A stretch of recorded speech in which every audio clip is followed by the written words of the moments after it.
Our second debate of the day is honesty is the best policy. From the affirmative, we will hear from Sarah, and the negative, we will hear from Jackson.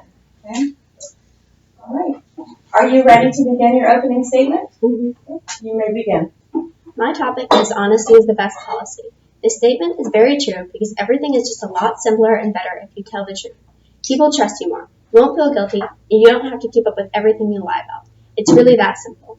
If you're not already convinced that honesty is the best policy, here are a few more reasons. First of all, lies have a tendency to come back and bite you. Lying to someone has a price, and there's always the chance the person you lie to will find out at some point anyway. Lies can also be bad if the person you lie to doesn't find out. Sometimes when you lie, you can feel really guilty. Having a guilty conscience is not a fun thing to live with. Did you know that according to the American Psychological Association, telling the truth more is linked to mental and physical health? People who lied less had close relationship with people, felt better emotionally, and even had less physical complaints like sore throats and headaches. If you lie about your abilities, you can end up in bad situations where you can't do what you said you could. If you cheat on your homework and Google all the answers, chances are you will fail the test because you won't know how to answer the questions that were on the homework. Even small lies you think will help you can hurt more than you think. You sometimes might think a lie could benefit you, but really, it's rare that there is a helpful lie. In the Atlantic slave trade, people were told that people from Africa weren't as smart. It was said that it had been scientifically proven they had smaller brains. This is obviously not true, but it still affects us even now. People are still racist just because of a lie that was told a long time ago so people could make money off selling each other. That lie affects the way society worked for many years after and has negatively affected many lives. It shows how important it is to tell the truth and to make sure what you're saying isn't going to hurt someone. Even if you tell a small, unimportant lie, there's still a possibility the person you lie to will find out. You'll lose their trust, and they will still figure out the truth. It's much better if you tell them the truth in the first place. They'll trust you after that to always do what is right. It's much better than them figuring out you lied to them. A man named Edgar J. Mon once said that lies have speed, but honesty has endurance. This quote means that lies can seem like the easiest and best option at some point, but honesty will last longer and help you. Your relationship with someone will last longer if you tell the truth. Honesty can make people trust and respect you. You'll probably have more friends, more opportunities, more places you can go in life. Lying and dishonesty could get you in trouble and trap you in places you don't want to be. Honesty is always the right path to choose. Thank you. I now stand ready for cross-examination.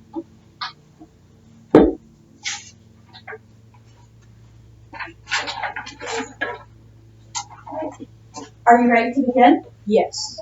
You may begin. If you're in World War I in the Army and got captured by the other army, and they were going to kill you anyway, then would you lie and tell them false information to protect your country and your fellow platoons, or tell them the truth and get killed and kill your fellow friends?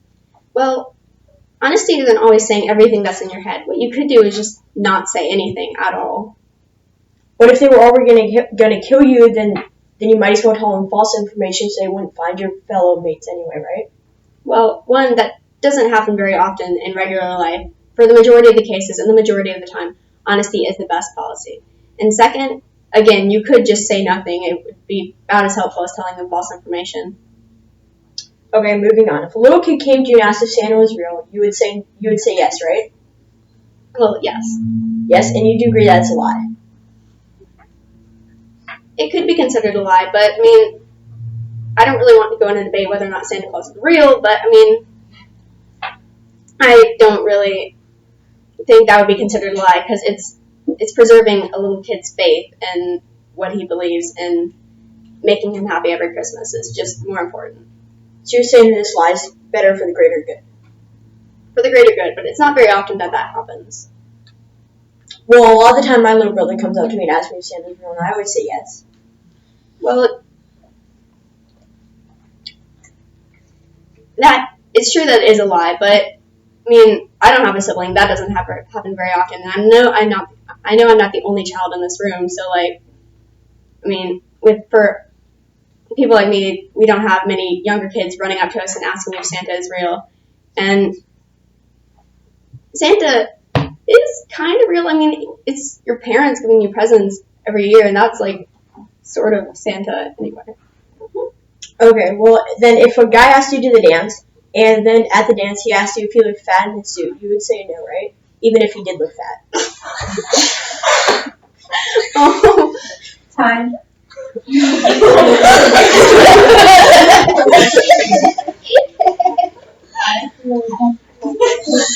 Now we will hear from the negative position. Are you ready to begin? Yes. Okay, you may begin. In 2002, there was a study conducted by the University of Massachusetts. In this experiment, the results showed that 60% of adults can't have a 10-minute conversation without lying once. The people in the study who did lie averaged 3 lies during the 10 minutes.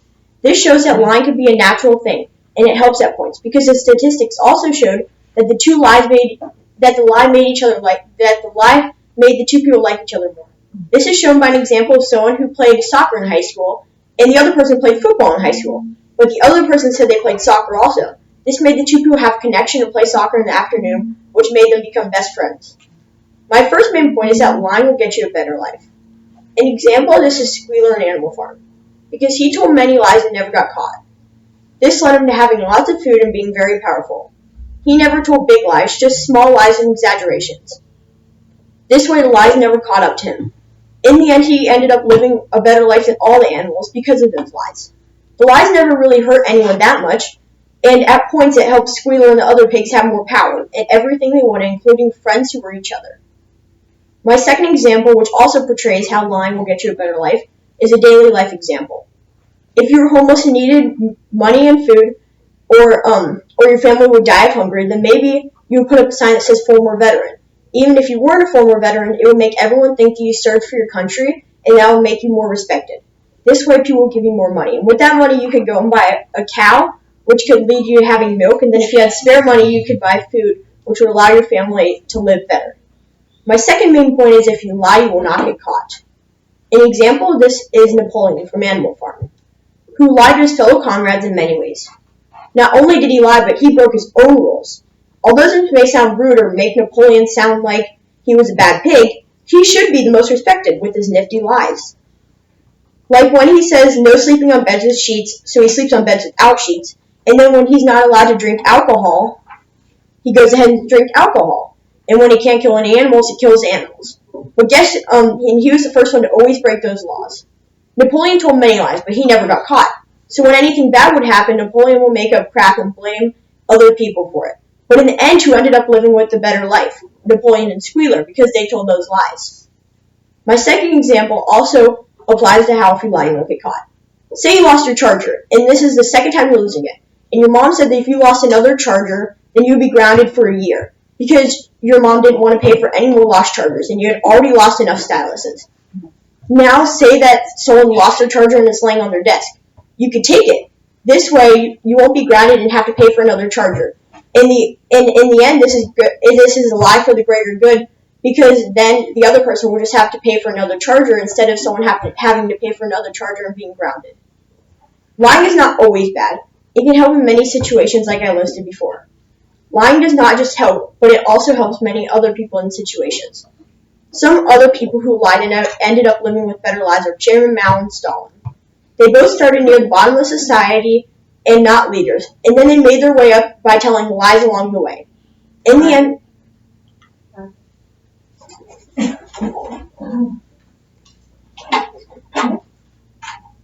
We'll move on to cross-examination. Are you ready to begin? Okay. You may begin.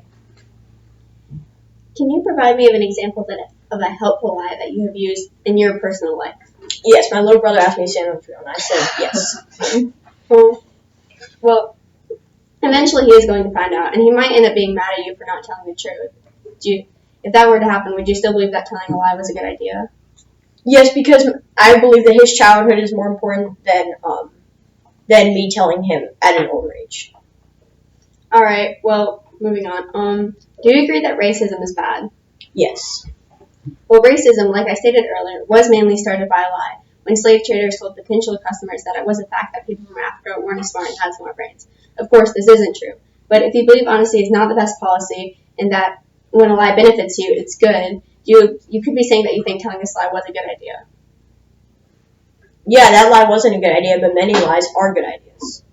If there are good lies, then you could end up telling somebody that you can no longer tell the difference between a helpful lie and a hurtful lie. Like, Where would you say the boundary is between a helpful and hurtful lie is? I'd say a hurtful lie is when you hurt them. Well, what if you're telling a lie that helps you but hurts lots of other people? Well, if it's helping you, then it depends on how many people you're hurting, because if the lie's helping you in a lot greater way than it's hurting them, then you should lie. If you tell a lie, like you said, and it hurts other people, then you probably would end up having a guilty conscience, and that's really not a fun thing to live with. So you're saying that even if it benefits you, it's still fine, even if you do feel bad about it later and people get hurt. Well, you could think about Napoleon in Animal Farm, because he told a lot of lies and he ended up living with a better life than all of them. So. Yes, but all the other animals got hurt in the farm. So many animals were killed and starving. Are you saying that that's all fine and dandy because Napoleon had a good life? Well, it was fine for Napoleon. You both will have 1 minute to prepare for your closing statements.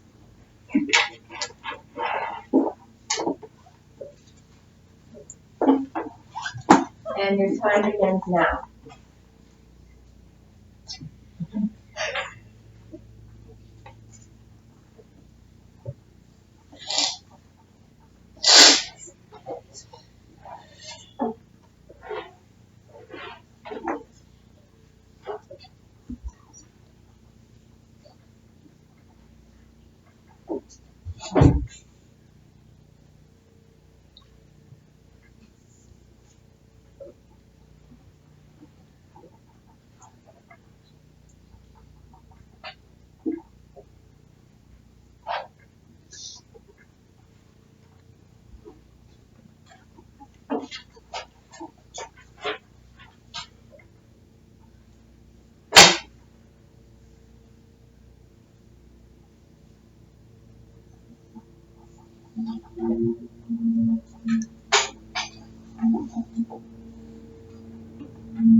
Time. We'll begin with the closing statement for the affirmative.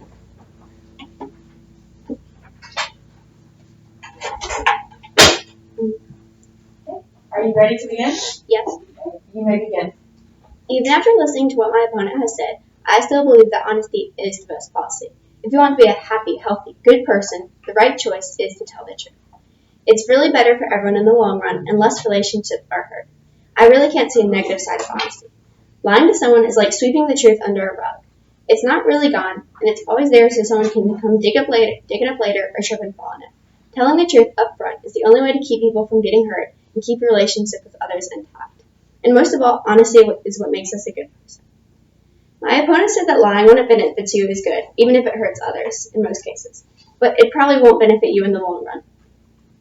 Napoleon, like the example that my opponent used, did lie, and it did get him to a position of power. But he ended up being exactly like Jones, the old manager of the farm, and so he'll probably get overthrown at some point. Knowing you've told the truth leaves you with a good feeling in your mind, and sometimes studies have shown, as I previously mentioned, that telling the truth is better for your health. It also just generally helps you feel better about yourself and other people, and who wouldn't want that? Thank you. And our final closing. My opponent argued that everything is simple with honesty. But as I said before, there are many perks of lying, like not getting in trouble and protecting your friends. Lying will also help you in many situations to get you a better life and become more successful. It will also help you on tough situations. I do not agree that Napoleon will get overthrown, because we read the finishing of the book and Napoleon ended up having the most power and Squealer. So in the end, those lies helped him have a better life.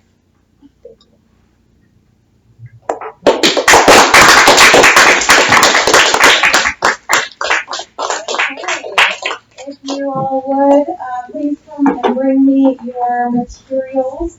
All of you who participated today, well done. Impressive work. You can come to the back of the room, and I've got a little treat for you before we head to the next class. I don't. This is just a check. Well, I need to send it to my...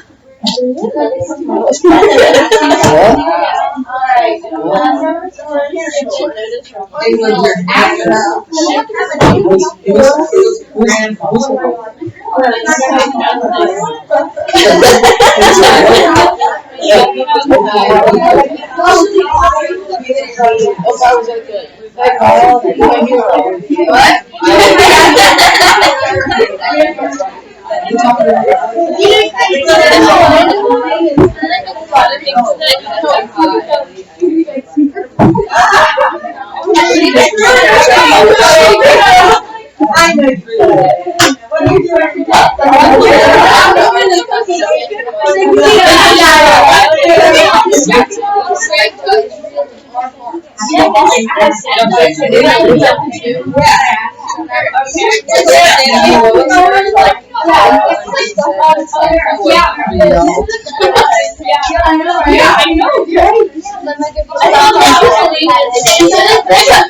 Yeah.